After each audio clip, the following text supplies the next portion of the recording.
Hello, आवाज आ रही है? Good morning everyone.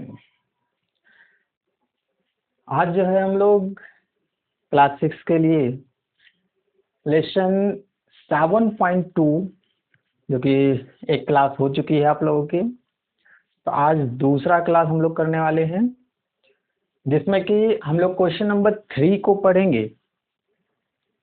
तो ध्यान समझेंगे, ये थोड़ा सा डिफरेंट सवाल है पिछले सवाल से। तो find the perimeter of a rhombus, ठीक है, whose diagonal measures 16 centimetre.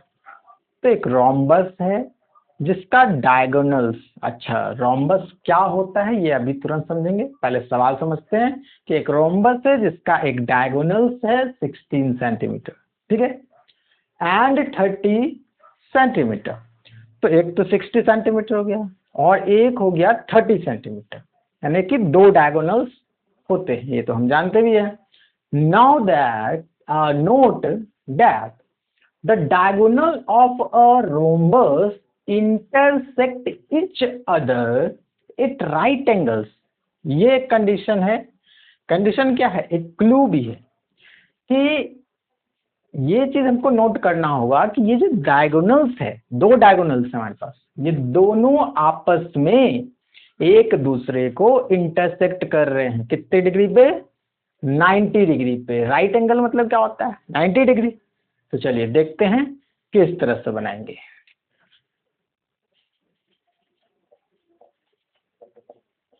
Solution.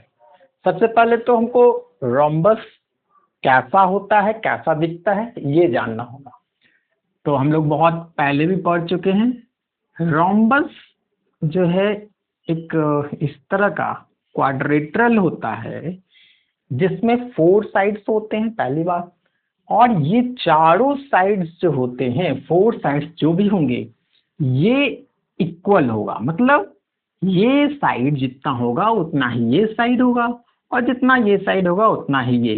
हालांकि चारों भी क्या होंगे, आपस में इक्वल्स होंगे, ठीक है। तो हम लोग क्या करते हैं, मान लेते हैं कि ये साइड कितना है, ए, ठीक है। तो ये साइड कितना होगा? अच्छा, ये करने से अच्छा है कि हम इसका नेम देते, A B C and D, ठीक।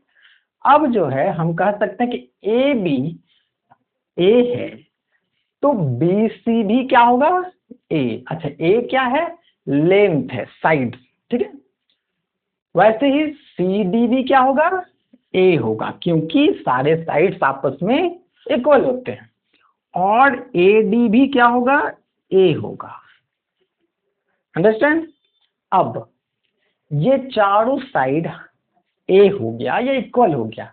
और जब भी ऐसा कंडीशन आए कि किसी भी ऐसे क्वाड्रेटरल जिसका चारों साइड इक्वल हो, दो चीजें हो सकती है, एक रोम्बस, और रोम्बस जो बनता है ये समझ के रखेंगे कि एक स्क्वायर से बनता है।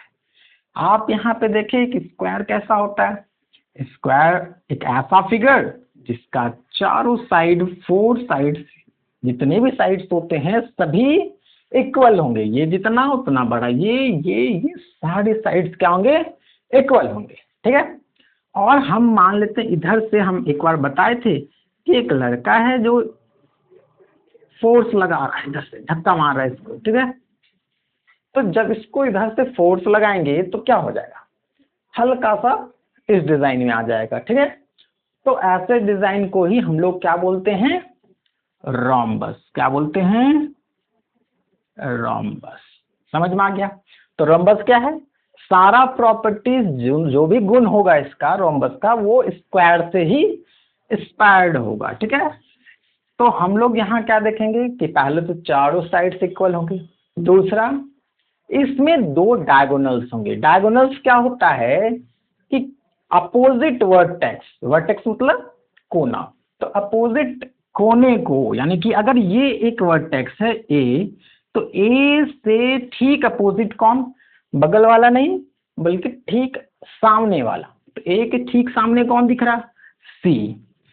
तो दोनों वर्टेक्स को जो भी लाइन मिला दे, ड्रॉ कर दें अगर इन दोनों वर्टेक्स के बीच में एक लाइन, तो यही क्या कहलाएगा हमारा डायगोनल्स। ठीक है, तो ऐसा एक तो हो गया, और एक हो सकता है अगर हम बी और डी को भी मिला दें। ठीक है, तो मान लेते हैं ए सी को हम बोल देते हैं डायगोनल्स 1, ठीक है, एंड बी और डी को बोल देते हैं डायगोनल 2। तो दो डायगोनल्स हो गए, और अगर हम क्वेश्चन को ध्यान से देखें तो हमको दो डायगोनल्स ही दिया गया है। देखो लिखा है यार, डायगोनल्स कितना है 16 सेंटीमीटर एंड 13 सेंटीमीटर, 30 सेंटीमीटर। ठीक है, तो मान लेते ये बड़ा वाला कितना है, ये है 30 सेंटीमीटर। ठीक है, और ये जो छोटा वाला डायगोनल है ये कितना है 60 सेंटीमीटर। बात समझ में आ गई होगी कि क्या दिया गया हमको ये दो चीजें, तो ये दोनों डायगोनल्स दिए गए हैं, कोई दिक्कत नहीं। अब साइड कहीं पे नहीं दिया गया है, ध्यान रखने वाली बात है कि note that the diagonals of a rhombus intersect each other at right angle. कहीं पे भी साइड का जिक्र नहीं है, मतलब साइड नहीं दिया गया हमको। ठीक, अब ये क्या कह रहा है कि राइट एंगल पे इंटरसेक्ट कर रहा है। इंटरसेक्ट करना मतलब काटना। ठीक, कैसे काटेगा, तो ये अगर एक डायगोनल्स है और ये दूसरा डायगोनल्स है, तो एक दूसरे को इस पॉइंट पे मान लेते ये पॉइंट ओ है, ओ पॉइंट पे क्या कर रहा है, काट रहा है। कैसे काट रहा है, तो right angle, and right angle equal to 90 degree. ठीक है, मतलब कि ये कितने एंगल्स बना रहे हैं बीच में, 90 डिग्री। तो समझ में आ गया होगा क्या दिया गया है हम लोगों को, दो चीजें, एक तो डायगोनल्स का मेजरमेंट एंड एक और दिया गया है किस एंगल पे वो डिवाइड कर रहा है, तो राइट एंगल पे डिवाइड कर रहा है। कोई दिक्कत नहीं। हमको क्या निकालना है, पेरीमीटर। याद रखना हमको क्या निकालना है, पेरीमीटर। डायरेक्ट फॉर्मूला लिख सकते हैं पेरीमीटर का, या फिर हम क्या कर सकते हैं, या हम कर दे इसको एक ट्रायंगल बना के डिवाइड। ठीक ना, ट्रायंगल बनाएंगे। अच्छा, ये जब भी डायगोनल्स एक दूसरे को इंटरसेक्ट करेगा, ठीक ना, इंटरसेक्ट करेगा, तो ये इंटरसेक्ट करेगा इक्वली, यानी कि ये जितना बड़ा होगा यहां से लेकर यहां तक उतना ही बड़ा ये होगा, ये साइड्स। ठीक है, समझ रहे हैं कि यहां से ए से ओ जितना बड़ा होगा, ओ से सी भी उतना ही बड़ा होगा, और ये बी से ओ जितना बड़ा होगा, ठीक ना, ये कुछ भी हो सकता है, उतना ही बड़ा डी से ओ होगा। सिंपल सा बात है, डायगोनल्स को बराबर बराबर दो भागों में बांट देगा ये इंटरसेक्ट करने पर। समझ में आ रही है? तो इतना बात समझ में आ गया हो, आगे हम लोग सवाल को बनाएंगे।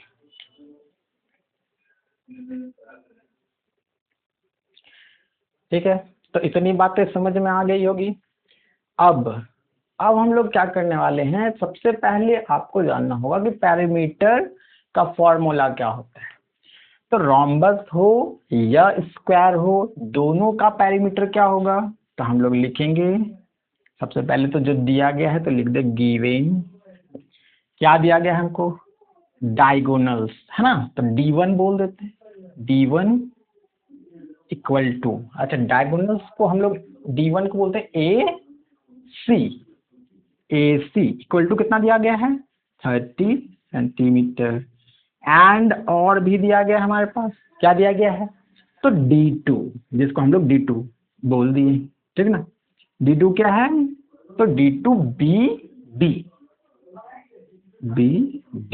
ठीक है, BD कितना है 16, यहाँ पे लिखा हुआ है सेंटीमीटर, यहाँ पे लिखा हुआ है। ठीक है, तो हम लोग क्या किए, दोनों का डायगोनल जो दिया था वो लिख लिए, लेकिन अभी तुरंत हम बताएं कि ये जो डायगोनल्स है अगर 90 डिग्री पे इंटरसेक्ट कर रहा है तो ये आपस में आधा आधा हो जाएगा, यानी कि हाफ हाफ बढ़ जाएगा अगर दोनों डायगोनल्स एक दूसरे को 90 पर इंटरसेक्ट कर रहे हैं। तो ऐसे कंडीशन में अगर हम गौर से देखें, कोई भी एक ले लेते हैं, मान लेते यही ये पोर्शन ले लें हम लोग, ठीक है ना, ये वाला, इसको अगर ढंग से इस फिगर को हम यहाँ बना दे एक बार, इस लाइन को ऐसे ऐसे नहीं करके ऐसे कर देते हैं, ठीक है।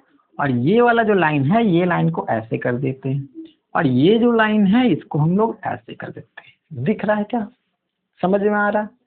तो ये वाला पोर्शन हम यहाँ ड्रॉ किए, नाम देते हैं, ये है ओ पॉइंट तो ये है ओ, यहाँ है डी तो यहाँ भी डी, यहाँ है सी तो यहाँ भी सी। कोई दिक्कत है?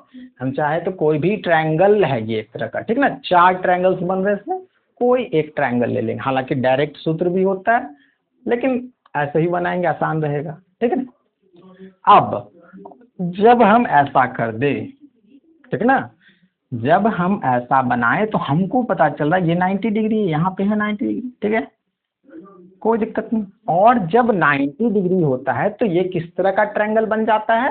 Right angle triangle. तो राइट एंगल ट्रायंगल में क्या होगा, ये हमारे पास यहाँ से यहाँ तक D2 है ना, मतलब ये और भी पोर्शंस आगे जाता, ठीक है। और इधर का भी ये वाला क्या है, D1 है, ये और भी आगे आता है D1, ठीक है ना। ये D1 हो गया, ये D2 हो गया, समझ में आ रहा है बस।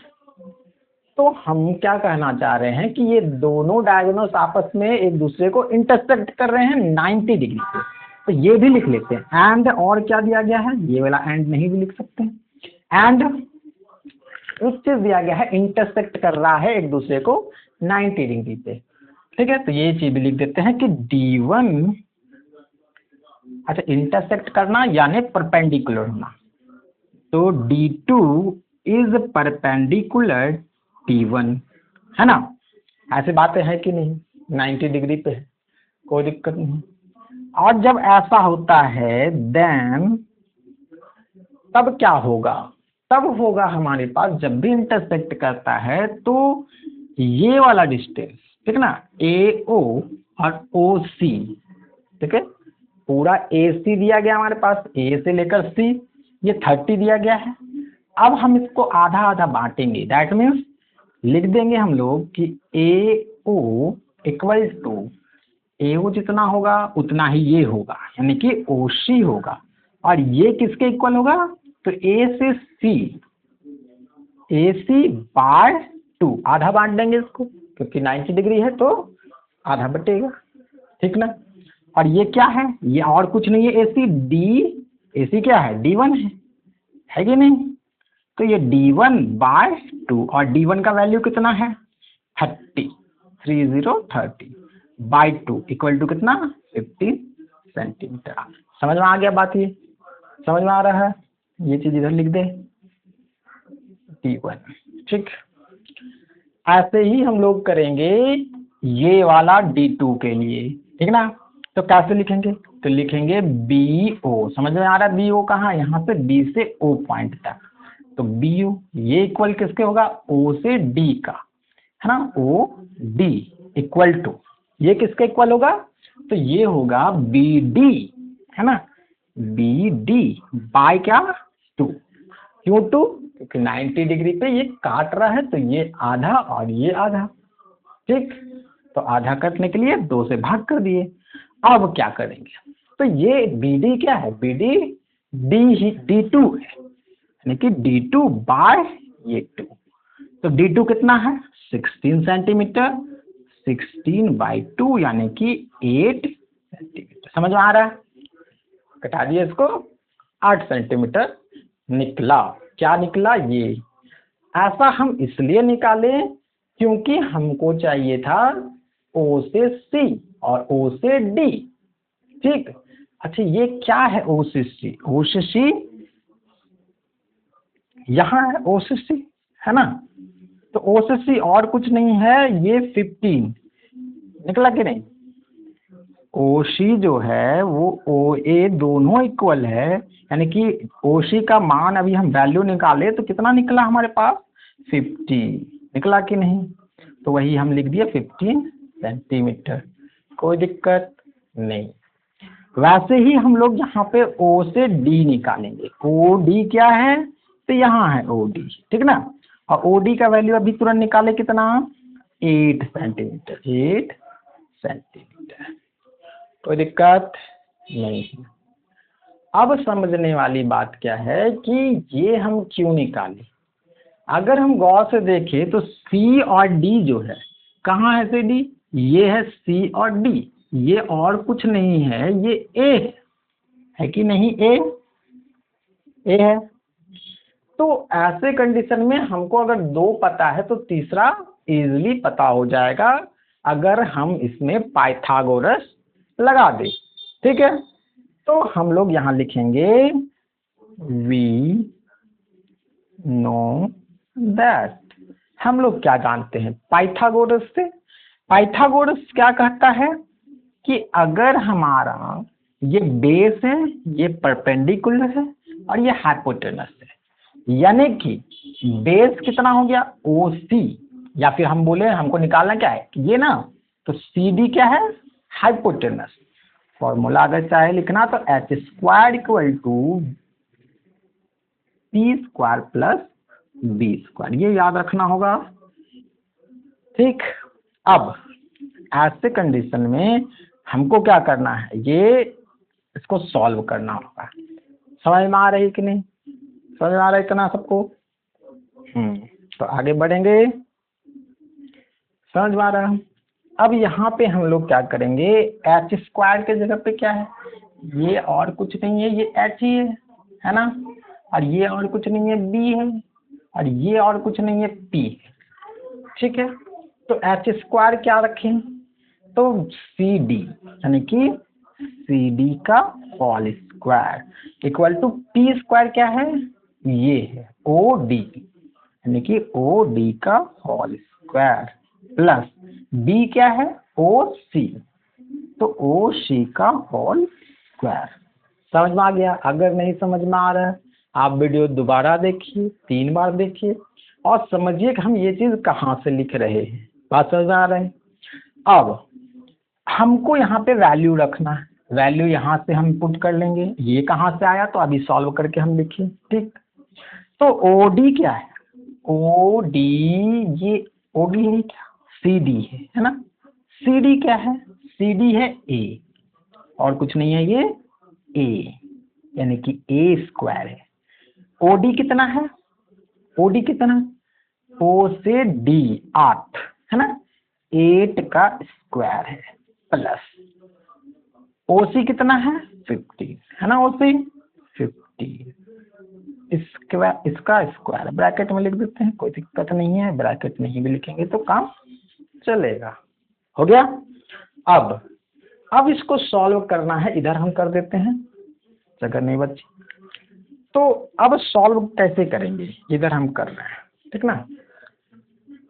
तो जब हम यहाँ पे ए स्क्वायर इक्वल टू 8 यहाँ लिख देते हैं, ए इक्वल टू 8 स्क्वायर प्लस 15 का स्क्वायर है कि नहीं। अब ये स्क्वायर कहाँ गया, तो ये स्क्वायर यहाँ पे जो स्क्वायर था, ये स्क्वायर यहाँ से हम हटाएंगे और इस तरफ रूट लगा देंगे।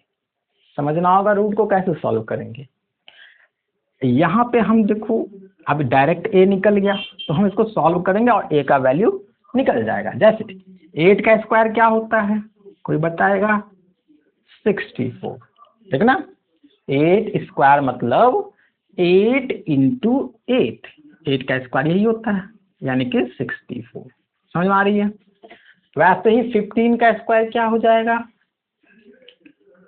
225 होगा क्या, नहीं आ रही है, यहाँ पे कर लेंगे हम लोग। 5 5 जा 25, 2 बचेगा, 5 1 जा 5 to 7, फिर 1 से करेंगे तो यही हो जाएगा और ये 5 12 और 2 हुआ कि नहीं। तो आपको ये करना होगा, रफ में कर लें या इसको डायरेक्ट याद कर लेंगे, कोई दिक्कत नहीं, कर लिए। आगे इसको सॉल्व करेंगे, कैसे सॉल्व करेंगे, तो हम लोग इसको क्या करते हैं, प्लस कर देते हैं, जोड़ देते हैं। 5 + 4 9 हो जाएगा, 2 + 6, ठीक है। कैसे जोड़ते हैं, तो इसको इसके साथ, ठीक ना, फिर इसको इसके साथ, अब जो बच गया उसको ऐसे ही लिख देंगे। तो 2 + 6 8 और ये 2 का। अब ये चीज पहचानना होगा कि रूट से बाहर कैसे निकालते हैं, पहले भी बता चुके हैं कैसे निकालेंगे। तो अंदर में जोड़ा बनाएंगे, पेयर्स, कोई ऐसा नंबर का पेयर जो कि दो में से कोई एक बाहर निकाले। तो ये किस चीज का है, जैसे कि हम लोग 15 से किए 225 आया, 8 से किए 64 आया। वैसे अगर उल्टा करना चाहें कि 8 में कितना का पेयर है तो 64 में कितना का पेयर है तो 8 इंटू 8। वैसे ही ये किसका पेयर है, ये है 17 का। याद रखेंगे तो याद रहेगी, और नहीं रखेंगे तो इसको सॉल्व भी कर सकते हैं, कभी बताएंगे अगले क्लास में कैसे सॉल्व करते हैं इसको, ठीक ना। तो ये 17 का पेयर बनेगा, मतलब 17 दो है अंदर में तो एक 17 बाहर निकल के रूट को खत्म कर देगा। देयरफॉर हम लिख सकते हैं क्या, ए इक्वल टू कितना हो जाएगा, दो में से एक 17 बाहर निकल जाएगा और ये सेंटीमीटर। लेकिन यहाँ पे आंसर नहीं होता, ये तो सिर्फ ए निकला। हमको क्या चाहिए था, हमको चाहिए था पेरीमीटर। तब हम लोग लिखेंगे देन सो पेरीमीटर, है ना, पेरीमीटर ऑफ रोम्बस बोल रहा है ना, पेरीमीटर ऑफ रोम्बस, वही लिख देंगे ROH, ठीक है। बस कोई दिक्कत, पेरीमीटर ऑफ यहाँ लिख देते हैं पेरीमीटर ऑफ रोम्बस, ठीक है। क्या हो जाएगा पेरीमीटर ऑफ रोम्बस, फॉर्मूला जानना है। फॉर्मूला बिल्कुल स्क्वायर के तरह ही होता है, अभी तुरंत बताइए। स्क्वायर से बना हुआ फिगर है तो इसका जो होगा प्रॉपर्टीज स्क्वायर के इक्वल होगा, यानी कि स्क्वायर का जो पेरीमीटर होता है वही रोम्बस का होगा। तो स्क्वायर का क्या होता है 4a, सेम इसका भी 4a। इसीलिए हम a अभी निकाले थे, क्योंकि हमको डायरेक्ट के फॉर्मूला में चाहिए था, ठीक ना।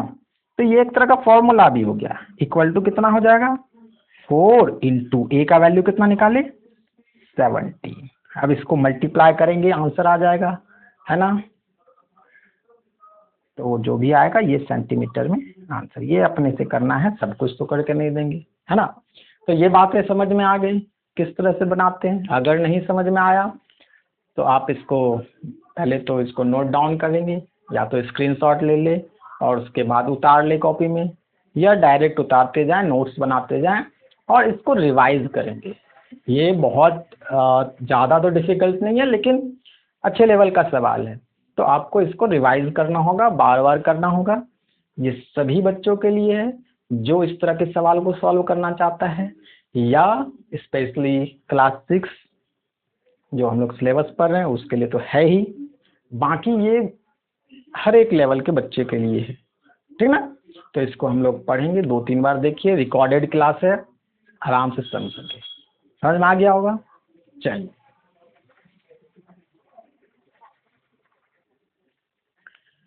तो अब हम लोग जो है क्वेश्चन नंबर 4 पर चलेंगे। क्वेश्चन नंबर 4 सेम क्वेश्चन है, बस थोड़ा सा फॉर्मूलाज अलग लगेगा, पैटर्न सेम है। कहता क्या है कि find out the length of the diagonal of a rectangle. याद रखना है अभी हम लोग पढ़े रोम्बस, ठीक ना। अभी हम लोग जो करने वाले काम वो रेक्टेंगल में करने वाले, है ना। तो बोल रहा है कि फाइंड आउट करना है हमको, क्या निकालना है, length of the diagonals. Diagonals की लंबाई इस बार निकालनी है। अभी हम लोग पहले साइड निकाले, यानी कि भुजा निकाले थे, अभी हम लोग को डायगोनल्स निकालना होगा, ठीक ना।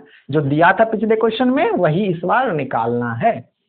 तो diagonals of a rectangle whose length is, rectangle का लेंथ दिया गया है, लंबाई दिया गया कितना 12 centimetre and breadth is 5 centimetre, ठीक है। लंबाई दिया गया है 12 और चौड़ाई दिया गया है 5 सेंटीमीटर, और हमको निकालना क्या है, हमको निकालना है डायगोनल्स।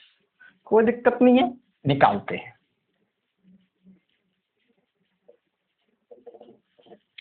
सबसे पहले तो रेक्टेंगल कैसा दिखता है ये बनाते हैं हम लोग। एक फिगर बहुत जरूरी है, अगर हम लोग किसी भी सवाल को समझना चाहते हैं तो फिगर जरूर बनाएंगे, और बहुत आसान फिगर है। रेक्टेंगल ये होता है, इसका प्रॉपर्टी क्या होता है, तो रेक्टेंगल का प्रॉपर्टी होता है कि इसके आमने सामने वाला जो साइड है, नेम दे सकते हैं हम लोग ए बी सी डी, कुछ भी दे सकते हैं, हम ए बी सी डी दे दिए। तो यहाँ पे साइड ए बी जो है वो साइड सी डी के इक्वल होगा, मतलब जितना लेंथ होगा ए बी का उतना ही लेंथ होगा, लंबाई होगा सी डी का। वैसे ही ए डी का जितना लंबाई होगा, ठीक ना, ये कुछ अलग होगा इनसे, उतना ही ये होगा, मतलब कि ए डी जितना बड़ा होगा उतना ही बड़ा क्या होगा, बी सी। कोई दिक्कत नहीं। और ऐसे ही बनता है रेक्टेंगल, यही है इसका प्रॉपर्टीज, कोई दिक्कत नहीं। लेकिन अभी तक हम लोग रेक्टेंगल को ही जान रहे थे, साइड्स को जान रहे थे, अभी हम लोग को क्या करना है, इसके डायगोनल्स को भी पहचानना है। क्या होता है डायगोनल्स, तो यहाँ से अभी तुरंत बताएं, अपोजिट वर्टेक्स को अगर हम मिला दें, यही है अपोजिट वर्टेक्स, यानी कि ए और सी आमने सामने हैं, अपोजिट वर्टेक्स हैं, तो इसको हम मिला सकते हैं। तो ये क्या हो गया हमारा डायगोनल, D1 कह दिए। अब चूंकि इसमें 4 वर्टेक्स होते हैं तो 2 डायगोनल्स बनेंगे, यानी कि हम B और D को भी मिला देंगे, तो ये भी क्या बनेगा, ये भी बनेगा डायगोनल्स, लेकिन ये D2। कोई दिक्कत, सीधा लिख देते हैं, ये थोड़ा सा ज्यादा ही डिजाइन बन गया, D2। कोई दिक्कत क्या नहीं। अच्छा, स्क्वायर रहता तो 90 डिग्री पे इंटरसेक्ट करता, लेकिन ये तो रेक्टेंगल है, ये 90 पे इंटरसेक्ट नहीं करता है, ये 90 पे इंटरसेक्ट, ये 90 नहीं होगी, याद रखना, ठीक ना, ये 90 डिग्री नहीं होगा, ये रेक्टेंगल है। स्क्वायर रहता या रोम्बस रहता तो 90 डिग्री होता, तो इसके लिए तो डायरेक्ट फॉर्मूला चाहिए। अच्छा, हम इस पूरे क्वेश्चन को बताने के बाद पिछला जो क्वेश्चन बताएं उसका एक डायरेक्ट फॉर्मूला भी बता सकते हैं कि किस तरह से हम लोग निकालेंगे, क्या ए, ठीक ना। तो पहले तो हम लोग इसको सॉल्व करते हैं। यहाँ पे 2 डायगोनल्स हैं हमारे पास, है कि नहीं। अब हम लोग क्या करने वाले हैं, अब हम लोग डायरेक्ट फॉर्मूला को लिखने वाले हैं। चलिए चलिए, समझ में आया, आगे करें काम। तो यहाँ पे जो है ये 90 डिग्री तो बनेगा नहीं, तो हम लोग इस बार पाइथागोरस तो नहीं लगाएंगे, हम डायरेक्ट एक फॉर्मूला लगाएंगे जो कि हमको डायगोनल्स को निकाल के दे देगा।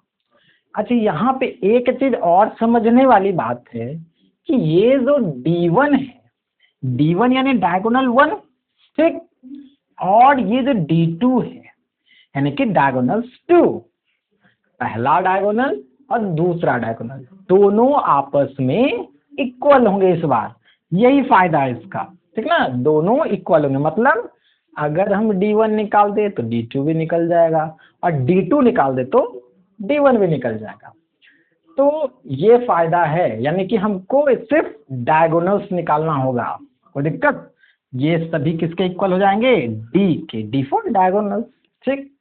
अब सबसे पहले जो दिया रहता है उसको लिखते हैं, कैसे लिखेंगे, तो फ्रॉम क्वेश्चन करके या फिर गिवन करके, फ्रॉम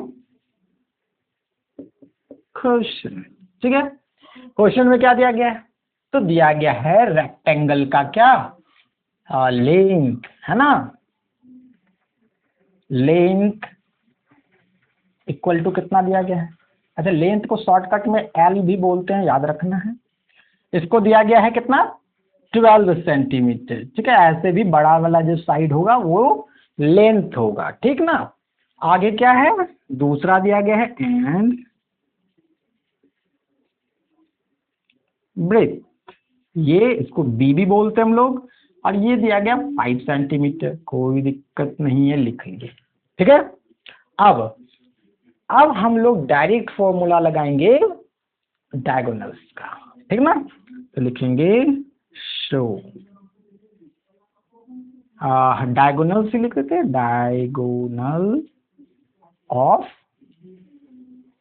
रेक्टेंगल, ठीक है।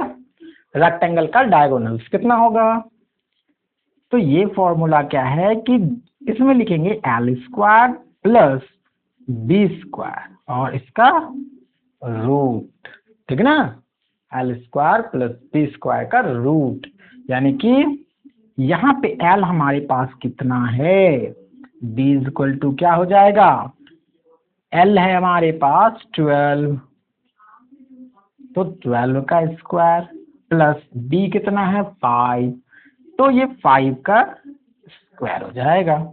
आगे क्या होगा, आगे हम लोग लिखेंगे 12 का स्क्वायर कितना, अभी बोले तो याद करना है, हम लिखवा देंगे किसी दिन, उसको रट्टा मार लेना है, क्योंकि कुछ ऐसे नंबर्स होते हैं जिसको हमको बार बार यूज करना होता है, तो उसको डायरेक्ट याद कर लेंगे। मेथड भी है, मल्टीप्लाई भी कर सकते हैं, टाइम टेकन होगा। तो यहाँ पे हो जाएगा 144, ठीक है, 12 का स्क्वायर कितना हो जाएगा 144 प्लस 5 का स्क्वायर कितना हो जाएगा 25, और जब दोनों को प्लस कर देंगे तो कितना आने वाला है, कोई बताओ। बिल्कुल, ये आएगा हमारा 169, कोई दिक्कत। तो 169 जो आया, अब फिर वही चीज रूट से फिर बाहर करेंगे, तो रूट के अंदर कौन कौन होगा, 13 मल्टीप्लाई 13, याद होना चाहिए ये 13 का स्क्वायर नंबर है ये, ठीक है, तो ये हो गया। तो हम लोग डायरेक्ट d इक्वल टू लिख सकते हैं, देयरफॉर d इक्वल टू 13, दो में से कोई एक बाहर, और ये सेंटीमीटर चल रहा था तो सेंटीमीटर, और यही हो जाएगा हमारा आंसर।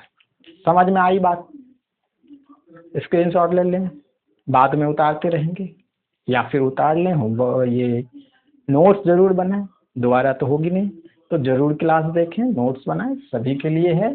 फॉर्मूला बहुत जरूरी, फॉर्मूला तो याद करना ही होगा, ठीक है, फॉर्मूला नहीं याद होगा तो फिर दिक्कत हो जाएगी, क्योंकि बिना फॉर्मूला का तो बनेगा नहीं।